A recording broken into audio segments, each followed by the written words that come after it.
Salut à tous, j'espère que vous allez bien, que vous passez une très belle journée. Je suis comme d'habitude très heureuse de vous retrouver aujourd'hui sur la chaîne Booktube pour une nouvelle vidéo. Et aujourd'hui, comme vous l'aurez sûrement vu au titre, ça va être une vidéo In My Library Bag. Et comme d'habitude dans les vidéos In My Library Bag, je vais vous présenter mes derniers emprunts médiathèque. Et aujourd'hui, si tout va bien, c'est pas une vidéo In My Library Bag qui va durer 45 minutes puisque j'ai été très raisonnable et c'est notamment dû au fait, comme je l'ai expliqué assez rapidement sur Instagram, que j'ai choisi d'aller dans une autre médiathèque. Ça veut pas dire que je retournerai jamais dans celle dans laquelle j'allais avant, mais pour l'instant je préfère amplement celle-là. Elle est génialissime, j'ai déjà hâte d'y retourner. Les livres que j'emprunte, je peux les avoir jusqu'à 9 semaines, ce qui fait un petit peu plus de 2 mois. Donc la plupart des livres que j'emprunte, il y a de grandes chances que je lise tous ceux que je vous présente, puisque en 2 mois c'est largement possible, sachant que je peux emprunter au maximum 12 livres, ce qui est aussi le cas dans la médiathèque dans laquelle j'allais avant, mais je trichais un petit peu puisque ma mère et mon frère ayant également des cartes, des fois ils n'utilisent pas leurs cartes, ils n'utilisent pas tout, ils m'autorisaient à mettre des livres que j'avais envie de lire sur leurs cartes. Donc je pouvais emprunter je ne sais combien de livres, mais là raisonnable, je n'ai qu'une carte qui permet d'emprunter 12 livres. Donc je vais peut-être y aller plus régulièrement, mais lire tous les livres que j'ai empruntés, je trouve que c'est pas mal aussi. Donc les vidéos In My Library Bag, c'est possible que prochainement il y en ait un petit peu plus sur la chaîne. On va commencer tout de suite puisque même si, aussi exceptionnel que ça puisse paraître, je n'ai que 8 livres à vous présenter, c'est pas pour autant que j'ai envie que cette vidéo dure 30 minutes. Et on va commencer sans plus tarder avec ce qui est en ce moment ma lecture en cours. Enfin, c'est une relecture et je l'ai juste commencé hier soir avant d'aller me coucher. Donc j'ai lu que ça, autant dire pas grand chose. Il s'agit de Divergente, le tome 1 de Véronique Roth, paru aux éditions Nathan. Je vous en parlais dans le petit Coffee Talk où je faisais un petit peu le point avec vous sur mes sagas. Divergente, j'avais adoré le premier tome, j'aimerais vraiment pouvoir continuer la saga et la terminer, puisque ça ferait une saga finie, ce serait pas mal.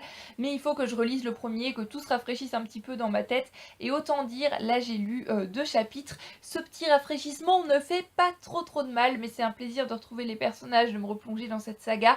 La seule chose que je me souviens de ce premier tome, c'est que j'avais énormément aimé, et pour l'instant cette relecture est bien partie sur la même lancée, et je pense qu'après je ne tarderai pas trop à enchaîner avec le tome 2, d'autant plus que dans cette médiathèque où je vais maintenant, le tome 1, le tome 2 et le tome 3 sont chacun disponibles en 2 exemplaires, donc autant dire que normalement je pourrais me les procurer assez facilement et j'ai hâte.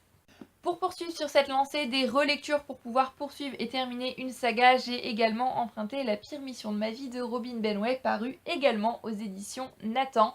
Pareil, premier tome dont je ne me souviens de pas grand chose, si ce n'est qu'on avait un petit peu d'humour, ambiance chick lit, young adulte, avec un petit peu d'espionnage, que j'ai passé un très bon moment, que j'ai trouvé ça assez léger, assez drôle. Maintenant, je ne me sens pas du tout de lire le tome 2 sans relire ce premier tome. Il fait beau, c'est le printemps, il y a du soleil, le genre de lecture parfaite. Donc voilà, j'ai hâte de me plonger dans cette relecture, de poursuivre. En plus de ça, c'est juste une duologie. Quand j'aurai lu le deuxième tome, ce sera terminé. C'est quand même dommage de laisser une duologie traîner. On passe maintenant au reste des romans qui quant à eux ne sont pas des relectures et on va commencer avec ce tout petit livre qui s'appelle L'odeur du café de l'académicien Dany Laferrière et c'est paru aux éditions Le Serpent à Plumes. Alors ce livre, si je l'ai emprunté, c'est clairement pour son auteur puisque jeudi dernier, je zappais un petit peu sur la télévision et je suis tombée sur La Grande Librairie qui est une émission que j'aime vraiment énormément. C'est une émission qui déborde d'amour pour les livres, pour la littérature, qui donne envie de dévorer des ouvrages et des ouvrages. C'est juste génialissime, mais c'est vrai que je la regarde pas forcément tous les jeudis, je tombe parfois dessus à l'occasion, ou alors je regarde le replay que la chaîne propose sur YouTube, ça dépend. Enfin bref, jeudi dernier, j'ai regardé La Grande Librairie et il y avait notamment Dany Laferrière en invité, et j'ai beaucoup aimé sa personnalité, j'ai beaucoup aimé sa personne, j'ai beaucoup aimé sa manière de s'exprimer, les propos qu'il tenait. Voilà, j'ai beaucoup aimé la personne en elle-même et donc je me suis dit qu'il faut absolument que je découvre un de ses livres. Donc quand je suis allée à la médiathèque, je me suis dit, c'est quand même un académicien, c'est fort possible qu'ils aient des livres de Dany Laferrière à la médiathèque et ça n'a pas loupé, il y en avait quelques-uns. Et si j'ai pris L'odeur du café, c'est parce que l'auteur va ici nous parler de son enfance et j'ai vu d'autres livres qui parlaient d'autres passages de sa vie, donc je me suis dit que commencer par le commencement, ça pouvait être une bonne idée et donc j'ai choisi ce livre-là. J'aime beaucoup la couverture, j'aime beaucoup les couleurs, c'est pas très gros, il y a beaucoup d'espace. Je pense que ça va bien se lire et assez rapidement. En tous les cas, une chose est sûre, c'est que j'ai juste hâte de découvrir la plume de cet auteur et de vous en donner des nouvelles. Je pense que celui-là va pas trop traîner. On poursuit avec Il rêvait des dimanches de Christian Signol, paru aux éditions Albin Michel. Christian Signol, c'est un auteur que j'ai découvert en septembre avec le livre Une si belle école que j'ai beaucoup aimé. Et cette ambiance printanière en ce moment, les oiseaux qui chantent, le soleil qui revient, ça me donne vraiment envie de me plonger dans d'autres livres de Christian Signol. Ce genre de romans familiaux, romans de terroir, je sais pas, j'ai l'impression qu'en ce moment, c'est le bon moment pour en lire, c'est ce qui me fait envie. Et donc je suis mes envies, mon choix était un petit peu restreint puisque même si la bibliothèque a beaucoup de livres de Christian Signol, c'est un auteur qui est beaucoup apprécié, donc il en restait seulement 2 il me semble, ou 3, mais il y en a un, comme ça faisait partie d'une saga, je l'ai pas pris.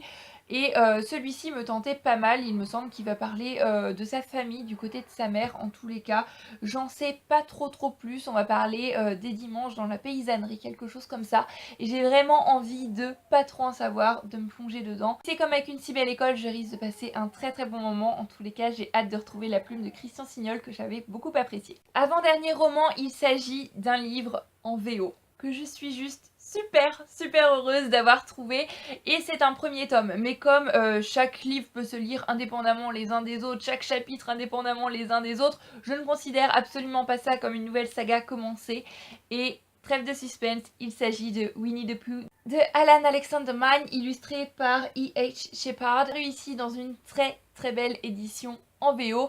Et vous vous demandez peut-être d'où sort cette soudaine envie de lire l'œuvre originale de Winnie l'ourson, qui est une saga jeunesse, un classique de la littérature, à cause d'une booktubeuse américaine, il me semble, qui s'appelle Marfé Napier, quelque chose comme ça. Je vais vous mettre le lien de sa chaîne dans la barre d'infos, et elle a eu un énorme coup de cœur pour cette saga. Vous savez, la littérature jeunesse, j'aime énormément ça, découvrir des classiques de la littérature jeunesse également, donc je ne pouvais bien sûr pas passer à côté de ce livre qui a l'air très poétique, qui a l'air très touchant, qui je pense va faire fondre mon petit cœur. C'est juste tellement adorable. J'ai trop hâte de découvrir l'histoire. Je n'ai jamais vu les films, je n'ai jamais rien vu de Winnie l'ourson, mais rien que les dessins, rien que l'image et les quelques citations que j'ai pu en lire, je pense que c'est une histoire dont je pourrais fort potentiellement tomber amoureuse.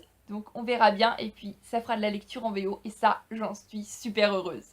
Et on termine les romans avec La Camarguaise de Françoise Bourdin, paru ici aux éditions Belfond. C'est une autrice que j'ai découverte pour la première fois l'été dernier avec La Promesse de l'Océan, et j'ai beaucoup aimé son style, j'ai beaucoup aimé sa plume, et ça s'est confirmé avec la lecture d'un tout petit livre qui s'appelait BM Blues. On a des histoires de famille, on a des histoires qui sont crédibles, des très belles romances qui sont plausibles. Ces livres, c'est vraiment la vie tout simplement, et pour l'instant j'ai jamais été déçue. J'ai toujours passé un bon moment avec cette autrice, et je sais pas, cette couverture me faisait beaucoup penser au printemps, je la trouvais juste parfaite. Un petit voyage en Camargue, une romance comme je les aime, un bon livre de Françoise Bourdin, près du balcon, avec des rayons de soleil, les oiseaux qui chantent, que demander de mieux? Et on termine cette vidéo avec 2 mangas, puisque je ne pouvais pas ne pas emprunter la suite de Une sacrée mamie, vous vous en doutez. Donc j'ai emprunté le tome 5 et le tome 6. C'est de Yoshiji Shimada et Saburo Ishikawa, et c'est paru aux éditions Delcourt. Ce manga, je l'aime d'amour, tout simplement. C'est un petit peu le rituel quand je vais à la médiathèque d'emprunter 2 tomes, de poursuivre cette saga qui est pleine de belles valeurs, de belles leçons de morale, qui est poétique, qui est fraîche, qui est feel good, mais qui en même temps m'apporte les larmes aux yeux. Cette saga, je vous la recommande à 2000%, elle est parfaite, c'est ma saga feel good du moment, donc je suis super heureuse d'avoir pu emprunter ces 2 tomes-ci. Voilà, c'est terminé pour cette vidéo In My Library Bag. Ça fait 8 livres en tout, je ne sais pas combien de temps va me durer cette jolie petite pile, mais je pense pas que ça va me durer 9 semaines en tous les cas. J'ai bien évidemment hâte de me plonger dans chacun de ces livres et de vous en reparler ensuite en vidéo, bien évidemment. En attendant la prochaine vidéo, je vous fais à tous plein de bisous. Je vous souhaite bien évidemment, comme d'habitude, de très belles lectures, une très belle journée, nuit, soirée, quel que soit le moment auquel vous regardez cette vidéo. Prenez grand soin de vous. Bye bye!